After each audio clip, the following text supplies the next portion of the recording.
आखिर ऐसा क्या है यूजीसी बिल में जो इसका विरोध स्वर्ण जातियों के लोग कर रहे हैं? वो सड़कों पर उतर गए हैं। कई वीडियो सामने आ रहे हैं। प्रधानमंत्री तक को धमकाया जा रहा है। आपने देखा होगा कि पिछले कुछ समय में जब भाजपा की सरकार बनी तो स्वर्ण जातियों के लोग सरकार के समर्थन में उतरे। उन लोगों ने यह कहा कि यही वो सरकार है जो हिंदू राष्ट्र का निर्माण कर सकती है और भारत को हिंदू राष्ट्र बना सकती है। उस बीच में कई ऐसे कार्यक्रम जो हैं वो शुरू किए गए कि सबको एक साथ लेकर चलना है।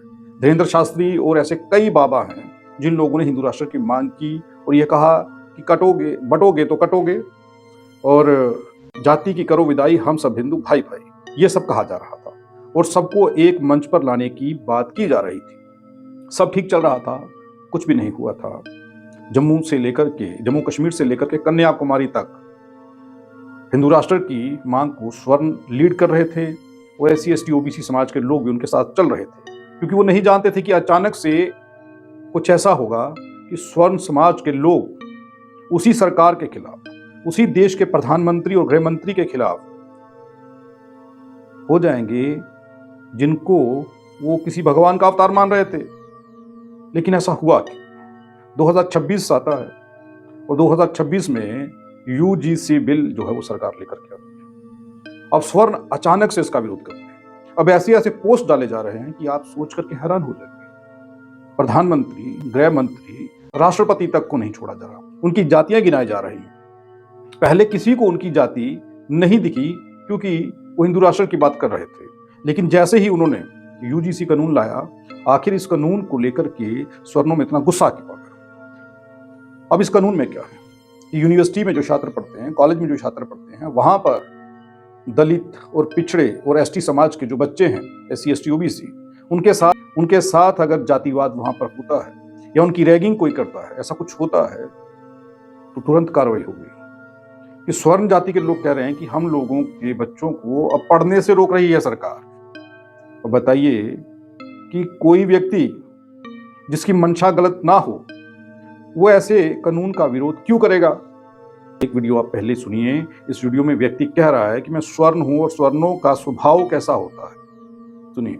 आज ही ਤੁਹਾਡੇ ਮਾਧਿਅਮ ਕਰਨਾ ਮੈਂ ਇਹ ਸਰਕਾਰ ਅੱਗੇ ਚੇਤਾਵਨੀ ਕੇ ਸਮਝ ਲਓ, ਕਿਉਂਕਿ ਸਾਨੂੰ ਲੋਕਾਂ ਚੇਤਾਵਨੀ ਦੇਣੇ ਕਿ ਆਂਦੀ ਆ ਸਵਰਨ ਲੋਕ ਨੇ ਰਿਕੁਐਸਟ ਅਸ ਘਟ ਕੇ ਕਰਨੇ ਹੁੰਦੇ ਤੇ ਇਹ ਹੈ ਕਿ ਜਿਹੜਾ ਐਕਟ ਹੈ ਜल्दी को जल्दी वापस ले लो, नहीं तो ਇਹਦਾ परिणाम ਜਿਹੜਾ उग्र भी हो सकता है। सुन लिया वीडियो। अब दूसरा वीडियो देखिए। एक लड़की है और इस लड़की को इतना घमंड है और ये कह रही है कि UGC कानून के तहत फंसने से अच्छा है कि 302 कर डालो, जेल चले जाएंगे। ऐसे ऐसे वीडियो बन रहे हैं। हाँ तो स्वर्ण समाज के भाई बहनों, UGC बिल के थ्रू फंसने से तो अच्छा है 302 के तहत जेल चला जाए।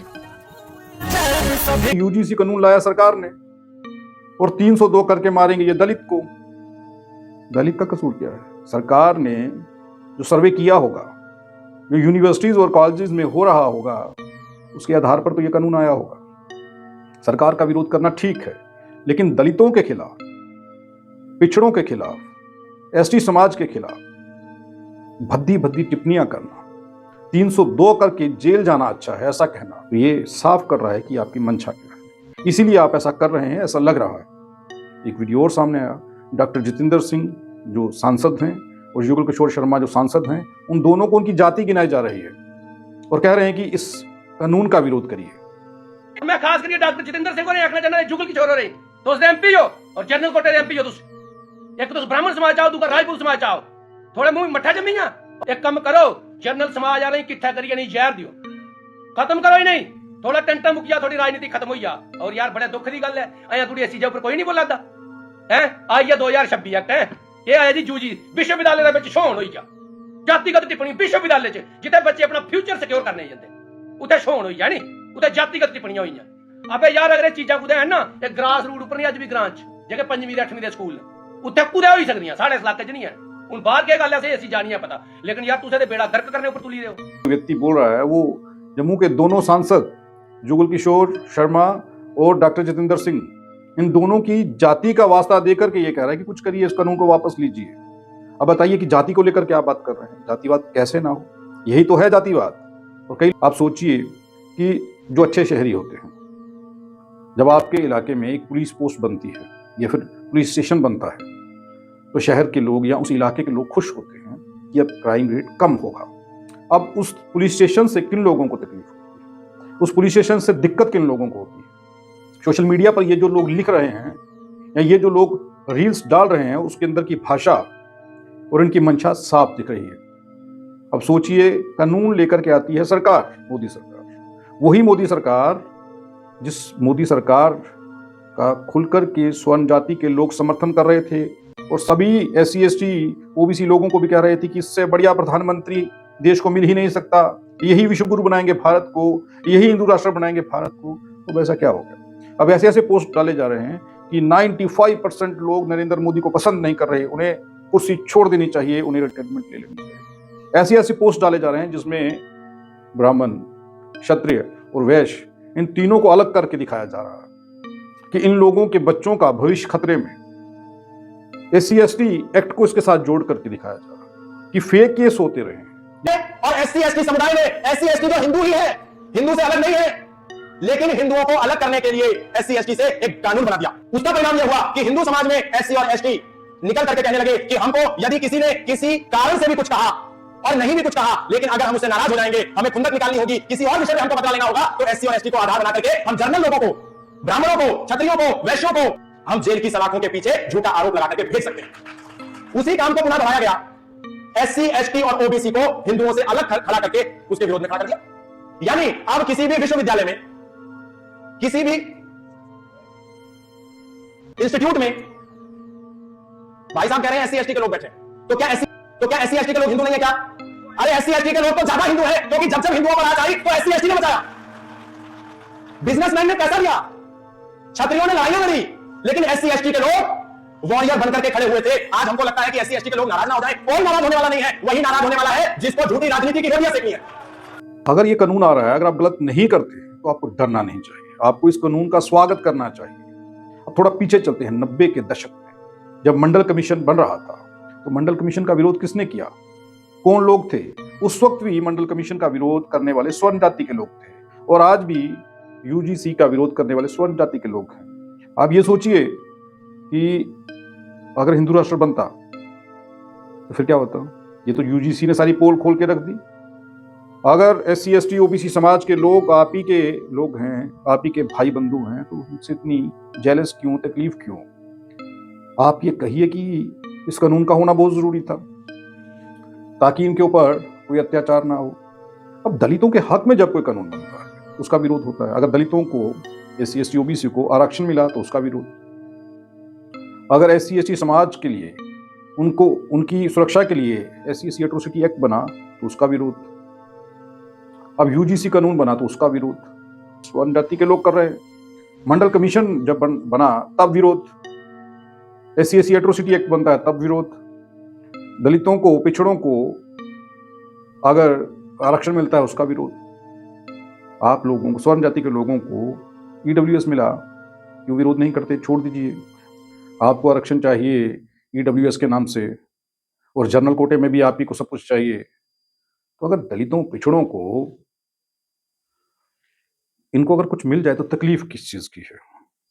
आप किसी चीज में तो उनका समर्थन करिए, आप आरक्षण में उनका समर्थन नहीं करना चाहते। अगर आरक्षण की बात आती तो आप कहते हैं कि कम नंबर लेकर के ये डॉक्टर बनेंगे और पेशेंट जो है उनकी जान को खतरा रहेगा, अगर वो इंजीनियर बनेंगे तो वो पुल गिर जाएंगे, ऐसी ऐसी टिप्पणियां करते हैं भाई। तो आप लोगों को, जो स्वर्ण जाति के लोग विरोध कर रहे हैं, आप खुद आरक्षण मत लो, फिर इनका विरोध करो तो समझ आता है। जम्मू कश्मीर में कई ऐसे वीडियो सामने आए हैं जिन वीडियोज में इस UGC का विरोध किया गया है, और विरोध करते करते जातिवाद तक ये बातें पहुंच गई। इसी वजह से तो कानून आ रहा है कि इस गंद को, इस जातिवाद को खत्म किया जाए। आप जातिवाद मत करिए, तो क्यों SC ST OBC समाज के लोग आपके खिलाफ? वो तो पहले भी आपके खिलाफ नहीं है। आप हिंदू राष्ट्र की मांग कर रहे थे तो वो आपके साथ खड़े थे। आपने BJP की सरकार, प्रधानमंत्री नरेंद्र मोदी को चुना, तब वो आपको भगवान का रूप दिख रहे थे। जब तक ये कानून नहीं आया था UGC, उससे पहले तक तो नरेंद्र मोदी भगवान दिख रहे थे। अब नरेंद्र मोदी और गृह मंत्री OBC दिखने लगे, राष्ट्रपति आपको ST दिखने लगी, अब उनकी जातियां दिखा रहे हैं। आप जो देश के प्रधानमंत्री और राष्ट्रपति की जाति दिखा रहे हैं और उन पर टिप्पणी कर रहे हैं, तो आप सोचिए मंशा क्या रही होगी। तो ये अगर कानून बनता है, इस कानून से मेरे ख्याल से उन्हीं को डर लगता होगा जो लोग जातिवादी हैं, जो लोग चाहते हैं कि हम SC ST OBC समाज के लोगों को दबा करके रखें, हम उन्हें पीट भी लें और वो शिकायत भी ना कर पाएं। जो लोग SC ST एट्रोसिटी एक्ट का विरोध करते हैं, झूठा बताते हैं उसे, मेरी उनसे गुजारिश है कि वो एक बार SC ST एट्रोसिटी एक्ट को पूरा पढ़ें कि किन किन परिस्थितियों में, किन हालातों में SC ST एट्रोसिटी एक्ट लगता है।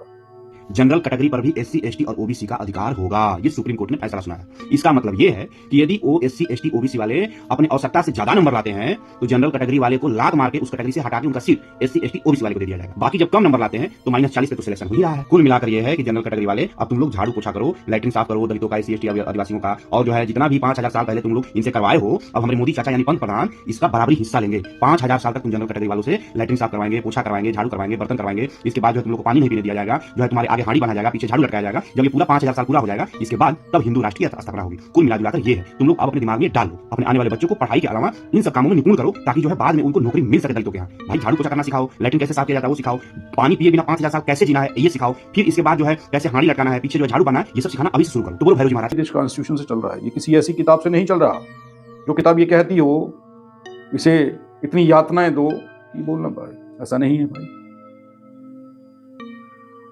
तो फिलहाल ये सोचिए कि जब कानून बनता है तो उसके ऊपर भारत सरकार काम करती है, और पूरा काम करने के बाद क्या कुछ हो रहा है वो सब देखने के बाद कानून बनाया जाता है, ऐसे नहीं बनता। और कितने दलितों को पिछले दिनों में पीटा गया, यादव की चोटी उखाड़ ली गई कि तुम तो यादव हो भाई, तुम चोटी नहीं रख सकते, उसकी चोटी उखाड़ दो। उससे पहले लोग कथावाचक बनकर के गए थे, कथावाचक थे, वो कथा कर रहे थे, तो उन लोगों को उन पर पेशाब का छिड़काव किया गया कि तुम्हारे पास अधिकार ही नहीं है कथा करने का, क्योंकि तुम उस जाति के नहीं हो।